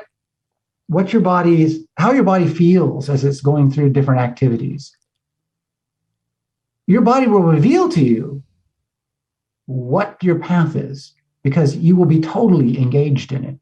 It will feel meaningful, engaging. It will feel necessary, and it will be helpful. So really just getting in touch with that is the key to personal development, you could say, yes. Because that's right. What we're supposed to be doing here really is just developing ourselves to our best point, our high, like you said, you don't want to go up, but really just developing ourselves to our fullest potential, you could say. I would suggest that that's actually not our purpose here. Okay. Our purpose is, from your perspective, what? Well, so the question is, what is the hour? So hour means that there's an I. And what is that I? Is it the individual little cell or the universe? So you're asking a question that is deeply metaphysical and ontological. It goes to the core of being. So the question is, okay, so we've got this universal consciousness. It's not personally identified. It has no finite experience. Why the hell would it jump into a finite experience as a human being so that it can suffer and go through all these experiences just to die? I mean, you're walking the green mile the moment you take a breath. Right. Right. We all, on some level, could probably admit this. Most of us are not nearly connected enough to that reality so that it's transformative. But that's the case. So why would that universal being put itself on the cross of suffering? What's the point of that? Is it to awaken back to its universal being? It already has that. Why the hell would it go through the story of life just to reawaken back to its universal being? I don't personally think that is the purpose of humanity.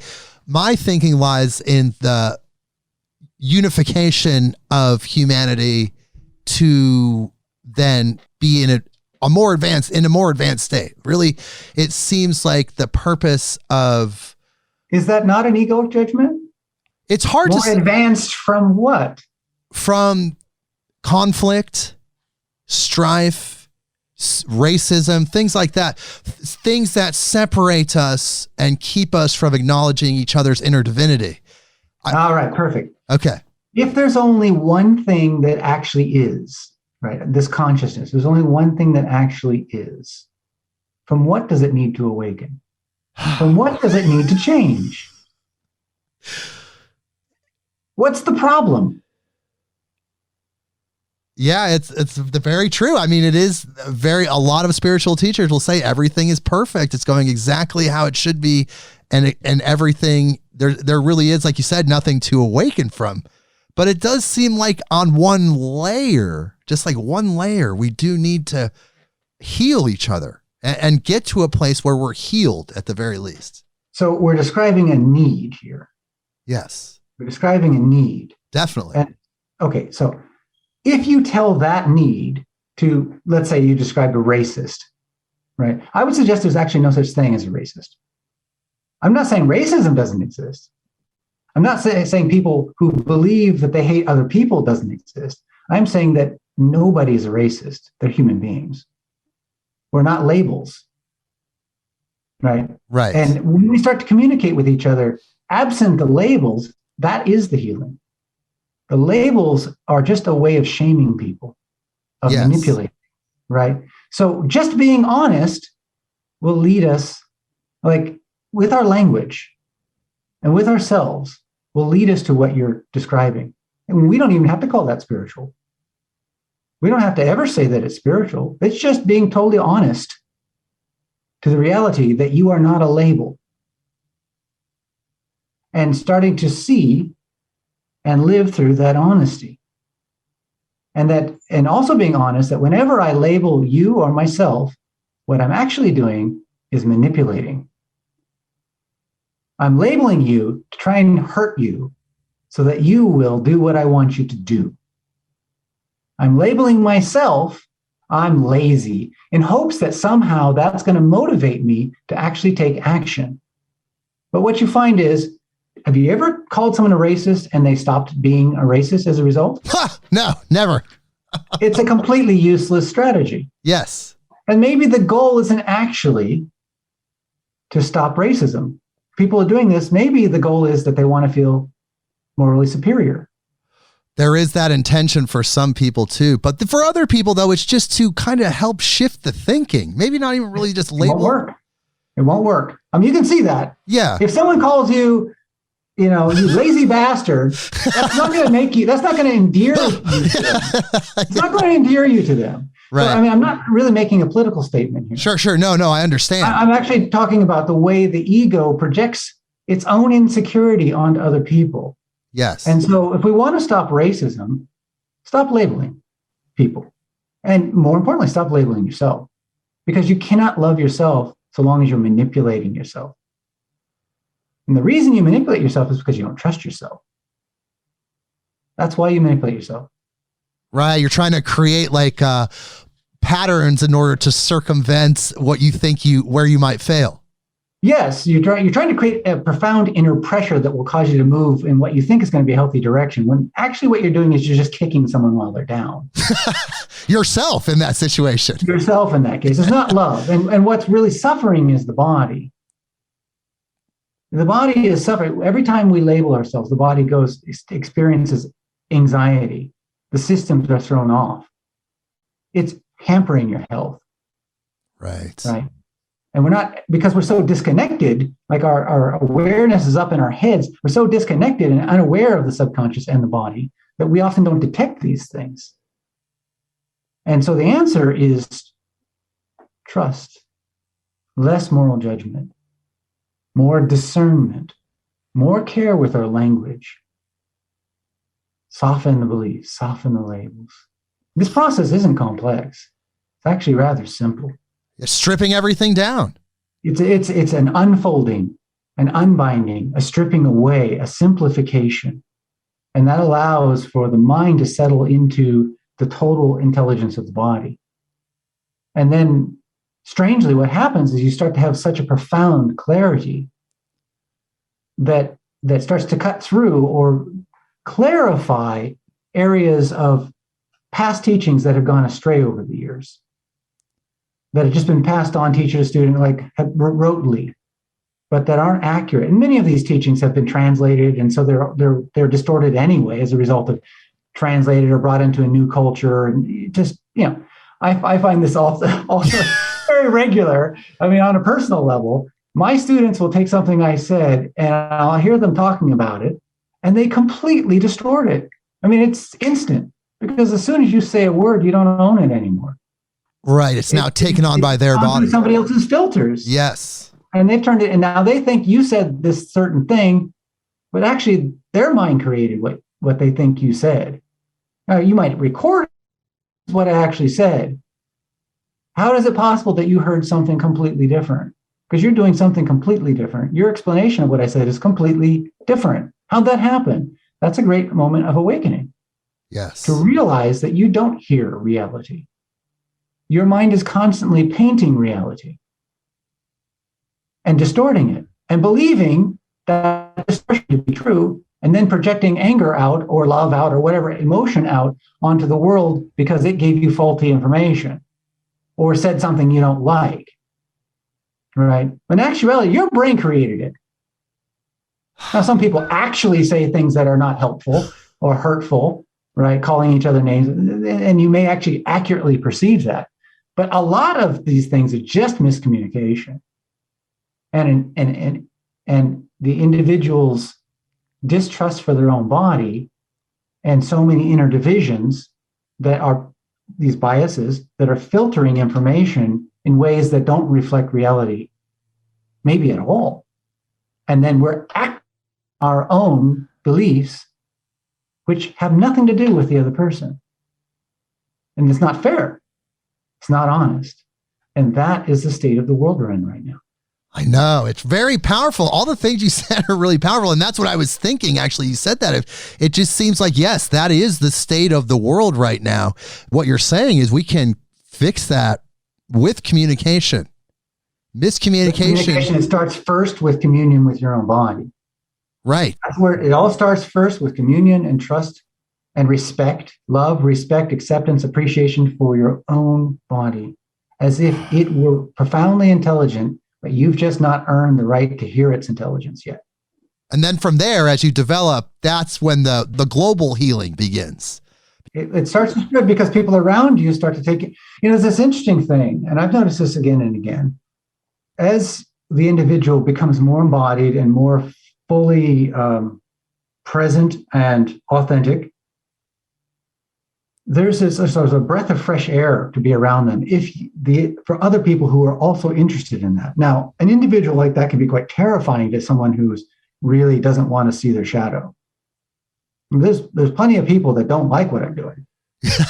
No doubt about that, right? I mean, it's kind of like talking to someone who has awareness that I'm talking about. It's like having a big spotlight shine on you all the time. They're going to see right through your bullshit. Yes. You're going to see things about you that you yourself are completely unaware of at a glance. It's very hard to deceive them with regard to the nature of your being and your shadow. So if you don't want to address your shadow, the last thing you're going to want to do is stand in that spotlight. Right. There's a reason why a lot of prophets in the past were killed. Right? There's a reason for that, right? Yes. There's a real reason for that. And I'm not even saying that that's wrong. I'm just describing what's happening. Yeah, they were exposing people to that spotlight, and they were radiating that, and that made everyone uncomfortable collectively, a collective uncomfort. It's a giant spotlight on hypocrisy. It really is, right? And corruption, inner corruption, as well as societal corruption, all of it. The key point here is that what I'm describing here is not religion. It's not ideology. It's not philosophy.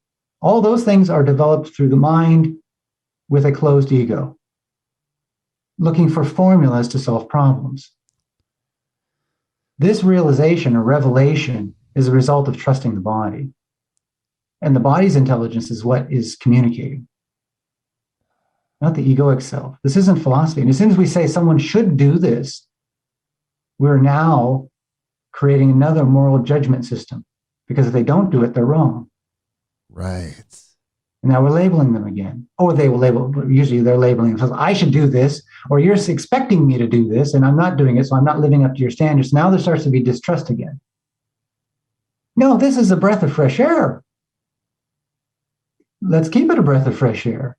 It's an invitation for people who are interested to open up to their fundamental intelligence. That's all it is. And if it becomes anything other than that, it's a distortion, it's a corruption, it's unhelpful, and it's not authentic. It's another form of manipulation. Humans are so prone to doing that. You know, we do it automatically, and it's just kind of based on the programming that we received as children, our parents' programming, generational programming, you could say. Right. But it's able to be transcended, you would say. That's right. It is. And you can never force somebody to do this. No. This is done through, what I find is that people who tend to awaken this way have suffered to such a degree that they just realize, I can't do this anymore. And there's something wrong with the way I'm perceiving myself and life. And I want to find out what it is. And that is usually what leads them to this. And they stop deferring or believing all the stories of society and authorities. Right? It's not that they're going to close off from teachers. Like my teacher, Osaki Zen, is my teacher. He passed away, but he will always be embraced in my arms as my teacher, because he helped to awaken my body through the tremendous amount of time and, in a sense, faith that he had in my vision to allow this. If it weren't for the training I had with him, nothing of what I'm doing now could be. Right. But I never deferred to what he said. I listened. I tried out what he said. I would store it in the back of my mind and see if it works. And then I would try to see if I could find something that worked even better. Yes. My hope for my students, or anybody who reads any of my books, they take it beyond where I took it. Like, that'd be cool. Well, I do want to tell people, Richard, we've had an incredible interview. I'm just like, wow, this has been so powerful, but we're running out of time. So I do want to tell people where to find you to continue this information. So right off the bat, you can go to his website, which is richardlhaight.com. And I'm going to spell that for you. So Richard, Richard, the letter L, Richard L, and then Haight is spelled Haight. So it's richardlhaight.com. You can start there. He has courses. He has a YouTube channel, Awaken with Richard L. Haight. You can find that. But his books, The Genesis Code, The Warrior's Meditation, Unshakable Awareness, The Psychedelic Path, The Unbound Soul. Listen to these incredible titles. Insperience, not experience. We talked about this so much. Insperience. I have a feeling that book talks about some of the points that Richard brought to the table today. And it's just powerful to have you. I just want to thank you so much for being a part of this podcast. You know, of course, we're going to have you back at some point. It seemed like we were just really scratching the surface of these really profound points. And it's very unique and original. A lot of the things that you've said, I don't really hear a lot in other places. And I read quite a bit. I have a lot of guests in various sectors, and there's a lot of really unique, original thinking that's coming from you. And I really appreciate that. Yeah, thank you for having me, Jake. Yeah. Well, before we go, is there anything else you'd like to share with our audience? Is there any point you'd like to leave our audience with before we depart this interview? I would invite you to start paying attention to your body a bit more. Love, respect, acceptance, and appreciation. Why not? Why not, people? That's obviously true. We're all in this together, including our bodies and the animals and the plants, our beautiful universe, the solar system. We're all in this together. I just want to say that the reason we talked about the Genesis Code and kind of touched on it, but then really didn't dive into it too much is because we want you to check out the book, because the book itself is a transformational process. You start reading it 30%, 40% in, you start to unlock new levels of knowledge. Then you start to tap into the inner knowledge of the Genesis Code. So please go check that book out. And these courses, if you're interested in what we're talking about, the Warrior's Meditation is a 25-day course that touches on a lot of the concepts that we talked about today and expands on it dramatically. 25 days. And there's Total Embodiment Meditation courses and personal mentoring. So if you're feeling this, people, if you're feeling this, please go check those things out. Richard, thank you so much for being here. Please hold through the outro music, and everyone, Whoa, I have to like take a couple weeks and process everything I learned today. I have a feeling you will as well. And we will see you next week. Midnight on Earth.